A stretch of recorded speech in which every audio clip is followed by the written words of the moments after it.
Audio Jungle.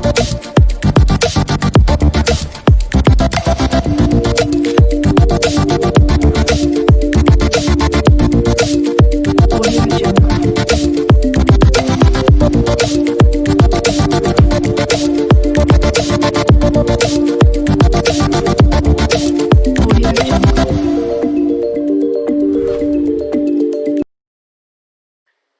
Efectos sobre la curva del retorno venoso de los cambios de la presión media del llenado sistémico. Como sabemos, la presión media del llenado sistémico podemos abreviarlo como PLLS. La presión media del llenado sistémico normal va a ser de 7 milímetros de mercurio. En la gráfica que podemos ver en pantalla tenemos tres curvas. La curva de color rojo va a ser la curva normal. Esta va a tener un retorno venoso igual a 5 o un poco más de 5 litros sobre minutos y la presión media del llenado sistémico va a ser de 7 milímetros de mercurio. En la curva en color verde podemos observar que el retorno venoso va a ser mayor a 10 y la curva va a presentar una presión media del llenado sistémico mayor a 14 milímetros de mercurio. Esto nos va a decir que la curva, cuando aumenta la presión media del llenado sistémico, va a situarse un poco más arriba y hacia la derecha con respecto a la normal, y a diferencia de la que es color verde, se va a situar hacia abajo y hacia la izquierda. Esta va a representar un retorno venoso mucho menor y también una presión media del llenado sistémico de 3,5. La resistencia del retorno venoso. Como sabemos, la resistencia del retorno venoso va a estar representada por la resistencia venosa y una resistencia arteriolar y de pequeñas arterias. No es tan significante la resistencia venosa debido a que las paredes de las venas son muy distensibles, a comparación de las arteriolas y de las pequeñas arterias, las cuales van a estar de una pared mucho más rígida y no se va a extender. Entonces podemos deducir que una resistencia al retorno venoso en unas arterias va a ser 30 veces mayor a lo que es una resistencia al retorno venoso en las venas. Y por ende podemos determinar que la resistencia de retorno venoso va a estar determinada por 2/3 la resistencia venosa y por 1/3 entre las pequeñas arterias y las arteriolas. Podemos ver en pantalla que el retorno venoso se puede calcular con una fórmula, donde va a ser la resistencia del retorno venoso va a ser igual a la presión media del llenado sistémico, restamos a la presión de la aurícula derecha sobre la resistencia del retorno venoso. Esto en una persona normal o con valores normales va a ser nuestro retorno venoso igual, va a ser igual a 5 litros sobre minuto. La presión media del llenado sistémico va a ser 7 milímetros de mercurio. La presión de la aurícula derecha siempre vamos a tener 0 milímetros de mercurio.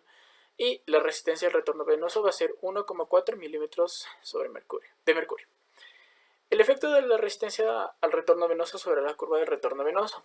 El descenso de la resistencia del retorno venoso hasta valores que son la mitad de lo normal permite que el flujo de sangre aumente hasta el doble y por tanto la curva gira hacia arriba. Por el contrario, el aumento de la resistencia hasta el doble de lo normal rota la curva hacia abajo.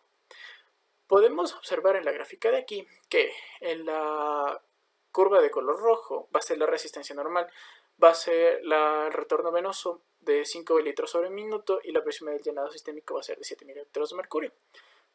Si dividimos a la mitad la resistencia del retorno venoso, el retorno venoso va a ser mucho mayor, tomando en cuenta que va a ser la misma presión media del llenado sistémico. En cambio, si la resistencia del retorno venoso se duplica, el retorno venoso va a ser mucho más difícil y va a ser más dificultoso que la sangre regrese a la aurícula derecha. El efecto de la estimulación simpática sobre el gasto cardíaco. La estimulación simpática afecta tanto el corazón como la circulación sistémica, ya que 1. Consigue que el corazón funcione como una bomba más potente y 2. Que la circulación sistémica aumenta la presión media del llenado sistémico por la contracción de vasos periféricos, en especial de venas, y aumenta la resistencia al retorno venoso. Como podemos observar en la gráfica de aquí, nosotros podemos tomar en cuenta a las líneas rojas como la presión normal y podemos ver en pantalla un punto A. Este punto A va a ser llamado el punto de equilibrio. Podemos ver que tiene un gasto cardíaco y el retorno venoso de 5 litros sobre minuto y la presión de la aurícula derecha va a estar en 0 milímetros de mercurio. Como podemos ver, vamos a tener distintos tipos de estimulación simpática, una máxima y una moderada. En la estimulación simpática máxima vamos a tener un gasto cardíaco y un retorno venoso mayor a 10 litros sobre minuto y la presión media del llenado sistémico va a ascender hasta 17 milímetros de mercurio. Sin embargo, el punto donde vamos a tener el retorno venoso y la presión media de la aurícula derecha, el punto de intersección entre estas dos curvas va a ser que el gasto cardíaco y el retorno venoso va a ser de 10 litros sobre minuto y la presión de la aurícula derecha va a ser un poco negativa, pero no se va a alejar tanto de cero. Lo mismo sucede en la estimulación simpática moderada, que vamos a tener un gasto cardíaco y un retorno venoso de 7,5 litros sobre minuto y la presión de la aurícula derecha va a aumentar hacia 9 milímetros de mercurio.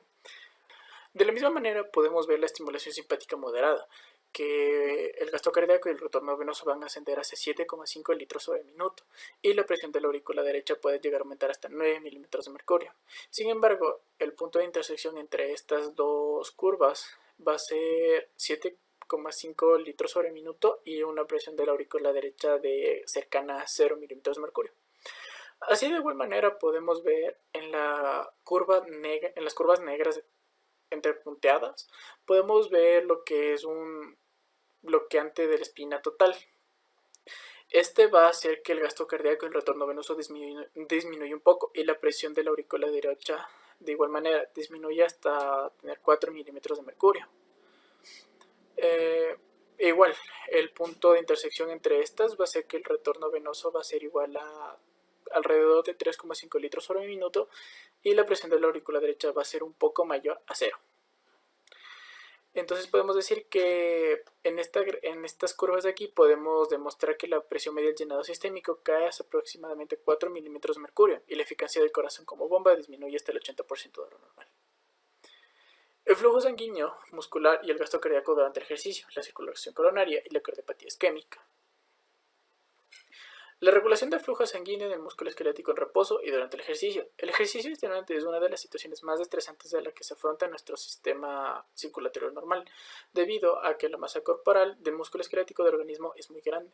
Asimismo, el gasto cardíaco debe aumentar entre 4 y 5 veces con respecto a lo normal en una persona que no es deportista, o entre 6 y 7 veces en un deportista bien entrenado, para satisfacer las necesidades metabólicas de los músculos en ejercicio. Podemos decir que durante el ejercicio y una intensa fuerza, esto incluso puede llegar a decaer, debido a que cuando realizamos ejercicios, gran ejemplo son las personas que practican pesas. Estas personas al momento de levantar una pesa van a contraer de una manera muy fuerte el músculo y esto va a hacer que se aplasten o que se compriman los vasos sanguíneos, lo cual va a hacer que no exista un flujo sanguíneo constante o que se pause por unos segundos. Esto va a hacer a que la contracción del músculo se debilite y este suelte o pierda su contracción. La velocidad del flujo sanguíneo a través de los músculos. Durante el reposo, el flujo sanguíneo entre los músculos va a ser de 3 a 4 milímetros por minuto por cada 100 gramos de músculo. Durante el ejercicio extremo, un deportista puede incrementar este flujo entre 25 y 50 veces. Esto nos va a dar hasta 100 a 200 milímetros de sangre por minuto por cada 100 gramos de músculo. En los músculos de un muslo de un deportista que practica resistencia se ha podido medir unos valores que incluso ha superado esto, que van a llegar a tener un flujo sanguíneo de 400 milímetros por minuto por cada 100 gramos de músculo. El aumento del flujo sanguíneo en los capilares musculares durante el ejercicio. Durante el reposo, algunos capilares musculares tienen un flujo sanguíneo pequeño o incluso nulo, pero ante el ejercicio extenuante todos estos se abren. Esta apertura de los capilares, denominados durmientes, disminuye la distancia que debe recorrer el oxígeno y otros nutrientes desde los capilares hacia las fibras musculares que se contraen y a veces contribuye a un aumento de 2 o 3 veces la superficie capilar a través de la cual el oxígeno y los nutrientes difunden desde la sangre de los líquidos. El control del flujo sanguíneo en los músculos esqueléticos. La disminución del oxígeno en el músculo esquelético aumenta mucho el flujo. El enorme incremento del flujo sanguíneo muscular que se produce durante la actividad del músculo esquelético se debe principalmente a los agentes químicos que interactúan directamente sobre las arterias musculares, provocando una dilatación. Cuando los músculos están activos, usan el oxígeno rápidamente, disminuyendo la concentración de oxígeno en los líquidos tisulares. Otros factores vasodilatadores, tales como los iones de potasio, el trifosfato de adenosina, conocido como ATP, el ácido láctico y el dióxido de carbono. El control nervioso del flujo sanguíneo muscular. Además de los mecanismos vasodilatadores, como ya vimos anteriormente, los músculos esqueléticos están provistos de nervios vasoconstrictores simpáticos y en algunas especies de animales también los nervios vasodilatadores simpáticos. Las fibras nerviosas vasoconstrictoras simpáticas segregan noradrenalina en sus terminaciones nerviosas cuando se alcanza la activación máxima. Este mecanismo puede disminuir a través de los músculos en reposo hasta tan solo la mitad o un tercio de lo normal. Reajustes circulatorios durante el ejercicio. Durante el ejercicio se producen tres factores principales que son esenciales para que el sistema circulatorio pueda aportar un enorme flujo sanguíneo para poder satisfacer lo que son las necesidades de oxígeno en los músculos. 1. Va a ser la activación del sistema nervioso simpático. 2. El aumento de la presión arterial. Y 3. El aumento del gasto cardíaco. Debido a que si aumentamos el gasto cardíaco, vamos a hacer que exista un mayor intercambio de oxígeno entre los músculos. Y como ya vimos anteriormente, gracias a los capilares durmientes, van a acortar el camino entre las arterias y los músculos, haciendo que exista un intercambio gaseoso de una manera más rápida. Y vamos a necesitar un flujo sanguíneo mucho mayor para poder satisfacer todas las necesidades que exige el cuerpo durante el ejercicio extenuante o el ejercicio extremo. ¿Por qué es importante el aumento de la presión arterial durante el ejercicio? La presión arterial durante el ejercicio normal, supongamos por ejemplo que la presión arterial aumenta un 30%, un incremento durante el ejercicio intenso. Este incremento del 30% provoca que una fuerza del 30% mayor empuje la sangre a través de los vasos del tejido muscular. Como ya mencioné antes, esto va a hacer que el corazón como bomba aumente su eficiencia, lo cual va a hacer que exista un flujo sanguíneo mucho mayor. Por ende, vamos a tener un intercambio de oxígeno entre los músculos y el tejido tisular muscular, va a ser el intercambio gaseoso mucho mayor, y con esto vamos a cumplir los requerimientos que nos exige nuestro organismo durante el ejercicio. Un análisis gráfico de los cambios del gasto cardíaco durante el ejercicio intenso. El aumento de la curva del gasto cardíaco se entiende fácilmente, en consecuencia casi totalmente de la estimulación simpática del corazón. Esto provoca que la frecuencia cardíaca sea mayor, a menudo puede llegar a frecuencias de entre 170 y 190 latidos por minuto, o un aumento de la fuerza de contracción del corazón, a menudo hasta el doble de lo normal. Sin embargo, no se producen cambios en la curva del retorno venoso normal, pero existen cambios. La presión media del llenado sistémico aumenta tremendamente al inicio del ejercicio intenso, y la pendiente de la curva del retorno venoso gira hacia arriba. Como podemos ver en la gráfica de aquí, nosotros podemos ver que la presión en la aurícula derecha empieza siendo cercana a cero. En la curva color negro va a ser nuestra curva de la presión auricular derecha y el gasto y retorno venoso normal. Pero en comparación con la curva color rojo, podemos ver que el gasto cardíaco, el retorno venoso va a aumentar a 25 litros sobre minuto, y la presión a la aurícula derecha va a aumentar enormemente hasta medir 20 milímetros de mercurio.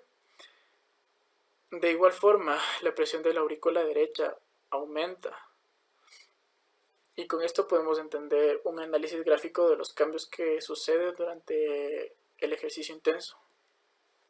Gracias.